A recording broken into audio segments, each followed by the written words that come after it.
drauma og það sérstaklega ánægjulegt þegar draumurinn rætist eins og sjá má hér á bílageymslunni í dag. Þess vegna langar mig til þess að vitna í orð listmálarans Kjarvals en hann sagði forðum: Lastaðu ekkert, lofaðu fátt, en sé eitthvað fullkomið, segðu það hátt. Ég vil einmitt segja það hátt.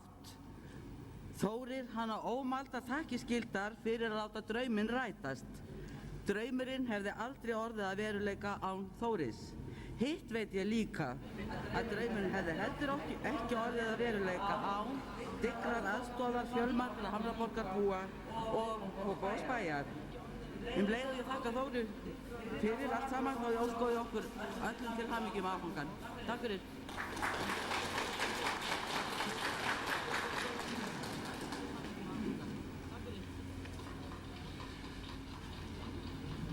Bæjarstjóri,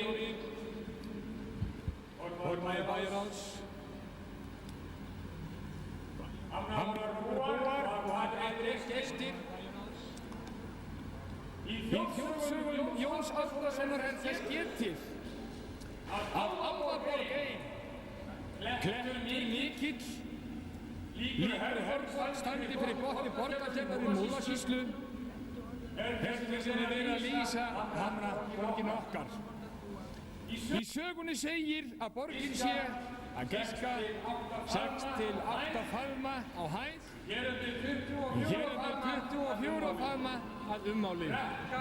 Brekka víðast að neðanverðu, en klettar fyrir ofan og þó víða uppgöngur. Melur er uppi á borginni og gras torfur. Álfaborg var hún kölluð af því það var alþýð trú að það væri höfuðból æðstu álfa og höfðingja huldufólks og var geysimakt. Þó að við séum ekki af álfakyni hefur við ýmislegt sameiginlegt með þeim íbúum sem væntanlega voru í þessum hömrum. Það var húsakynnin að undanskildu því að við byggðum okkar eigin borg og erum ávallt sýnilegir Guði og mönnum. Hér er fyrst getið í sögunni hversu erfiðlega hafi gengið að reisa þessa álfaborg. En við húseigendur og íbúar í Hamraborginni höfum þá sögu að segja að ekki gekk það þrautalaust að ljúka við þetta mannvirki.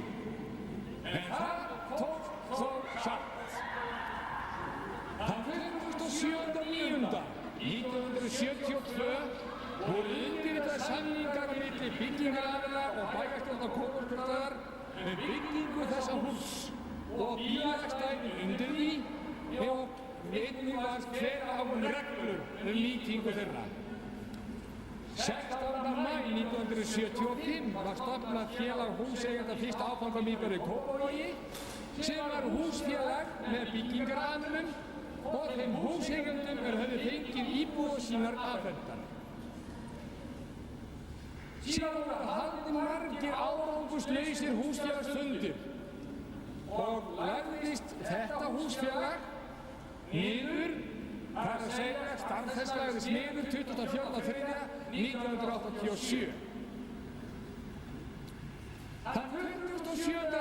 september 1992 var haldinn þá almennur undirbúnings stofnfundur Hamraborgarráðsins þar sem markmiðið var að taka yfir starfsemi húsfélagsins og gæta hagsmuna húseigenda í bifreiðageymslunum og víðar samkvæmt gildandi lögum þar Það var einnig verið sett upp öryggis- og eftirlitsmyndavélakerfi alla geymslurnar sem þegar hefur boðið umtalsverðan árangur.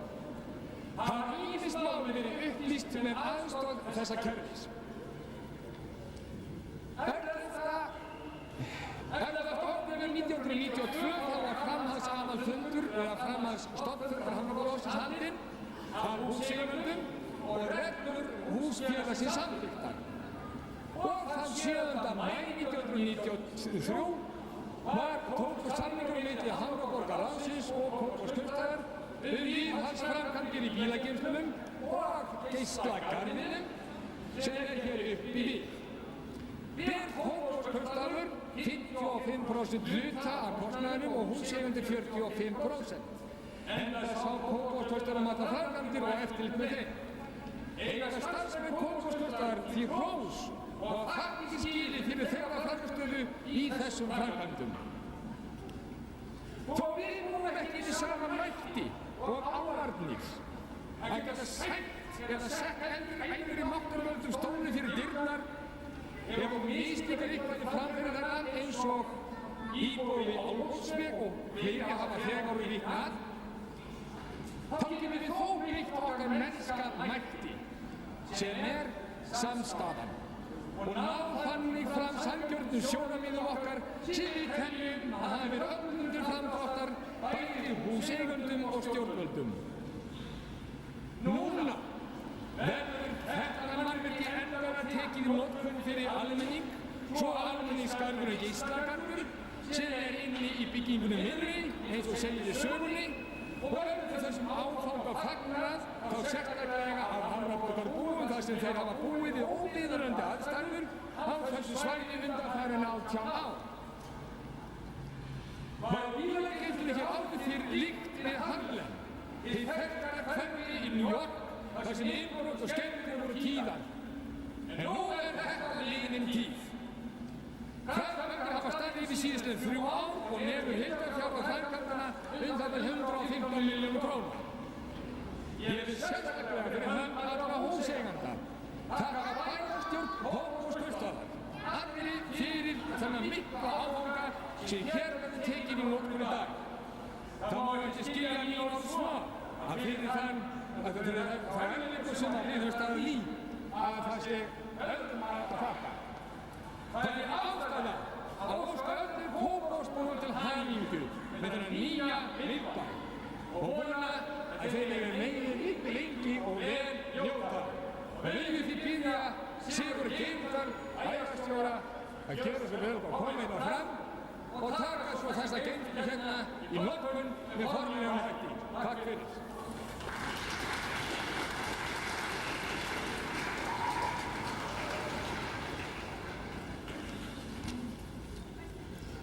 Hamraborgarráð, Hamraborgarbúar og aðrir góðir gestir.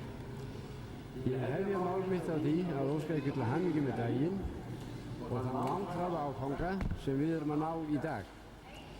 Þessar hamingjuóskir ná einnig til allra sem á miðbæjarsvæðinu vinna og þeirra... Heyrðist ekki? Hvað er það? Það var það.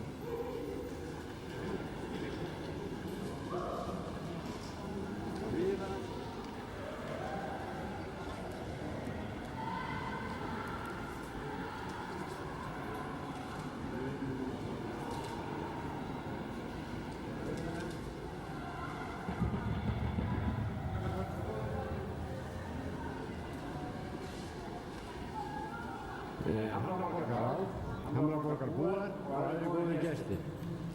Ég hefja mál mitt á því að óska ykkur til hamingju með daginn og þann langþráða áfanga sem við erum að ná í dag.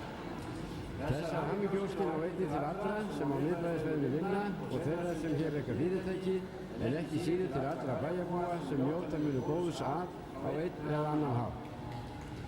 Samningur þetta mikla verk var undirritaður 7. maí 1993. Aðdraganda og undirbúningsvinnu þeirrar undirritunar má í raun kalla fyrsta áfanga og eftir vill þann erfiðasta og vandasamasta, enda ekkert smá verkefni á ferðinni. Stofnun Hamraborgarráðsins sem eins lögaðila fyrir hönd eiganda var grundvöllurinn fyrir því að mögulegt væri að gera slíka samning. Eignarhlutfall og hver átti að borga hvað ætla ég ekki að hafa mörg orð. Sú umræða fór fram við samningsgerðinni. En fréttabréfið Hamraborgin metur þetta í 9. tölublaði sem útkom 11. maí 1993 eða skömmu eftir undirritun samninga og þar segir stórum stöfum á forsíðu: samningar tókust, við greiðum 45% í stað 82%. Og einnig segir 18 ára martröð lokið.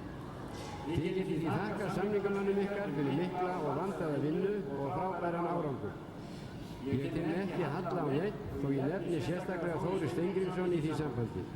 Hann er erfiður, er heiðarlegur og ef til vill fyrst og fremst duglegur fyrir ykkar hönd.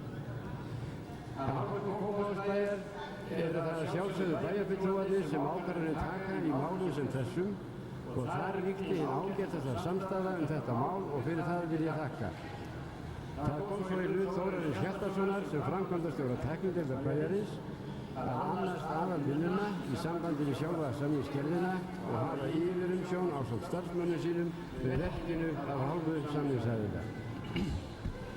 Ég vil þetta tækifæri þakka þeim báðum, Þorvaldi Hjartarsyni og Þóri Steingrímssyni, fyrir þeirra þátt í því að við erum að fagna þessum áfanga í dag.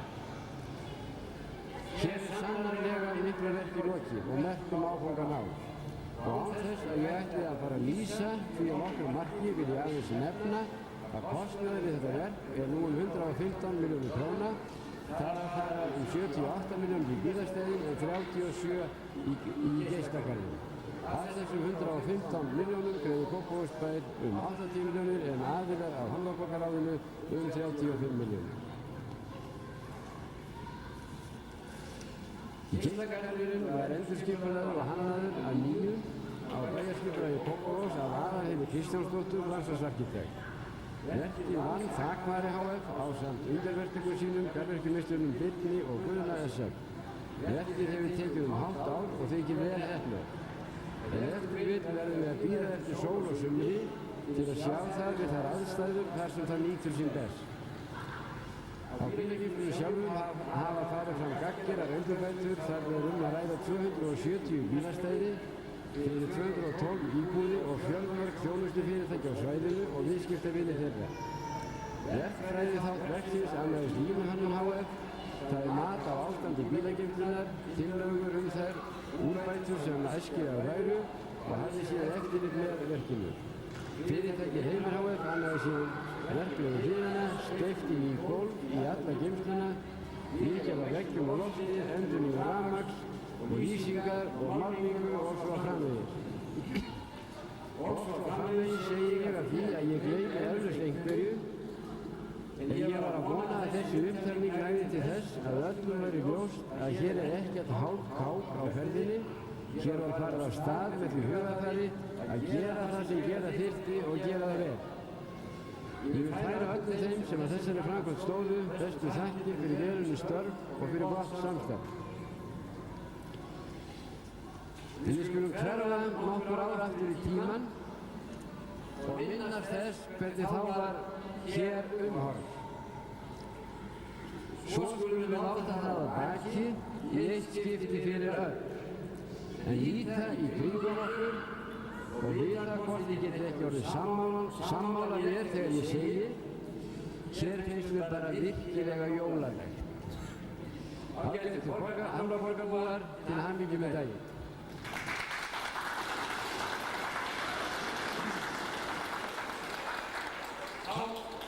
Langar mig að byrja fulltrúa bæjarstjórnar að koma hérna og taka sér skjárunum og lafa svo menni hérna af andrunu og klippa á græna borðan og hleypa þannig umfyrir mig gegn.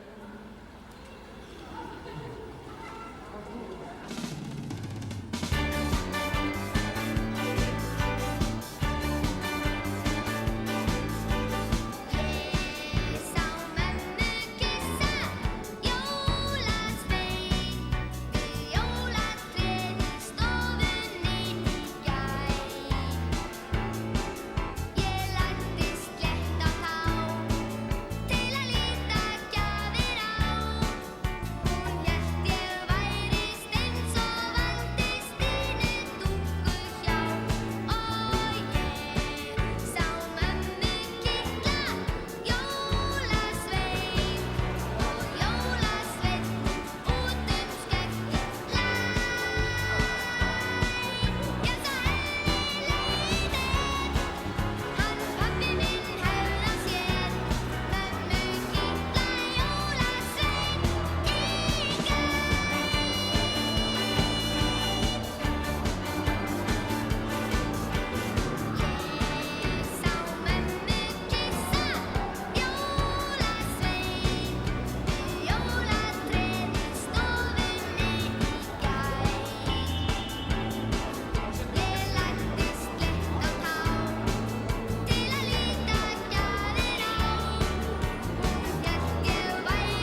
dag.